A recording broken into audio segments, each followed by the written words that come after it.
ఎండటానికి సిద్ధం చేసిన సరుకు తడిస్తే లేదా గాలిలో తేమ ఎక్కువగా ఒక 4-5 రోజులు ఉంటే పరిస్థితి చాలా దారుణంగా ఉంటుంది.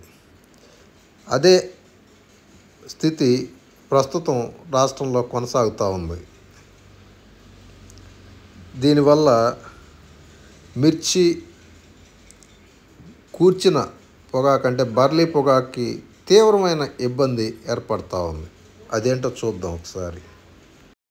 ముసురు ముంచుతోందంటూ కర్నూలేషన్లో ఒక వార్త వచ్చింది. ఆంధ్రజ్యోతిలో ఒక వార్త వచ్చింది, చూద్దాం. గోనెగండ్ల డిసెంబర్ 24 ఆంధ్రజ్యోతి.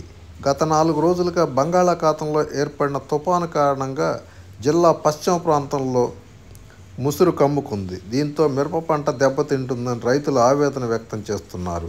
మండలంలో దాదాపు 6,000 ఎకరాల వరకు మిరప పంటను సాగు చేశారు. మిరప గిట్టుబాటు ధర లేక పెట్టిన పెట్టుబడులు కూడా వచ్చే పరిస్థితి లేదని రైతులు వాపోతున్నారు.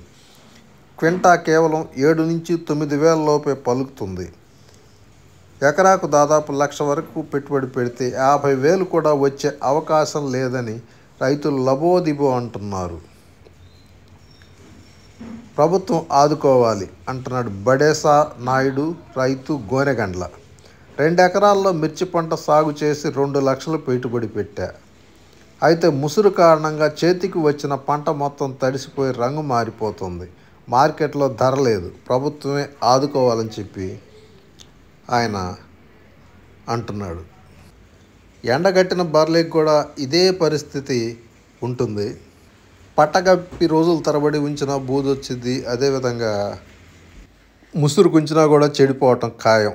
ఇది ఇటు మిరప అటు బర్లీ రైతుల పరిస్థితి.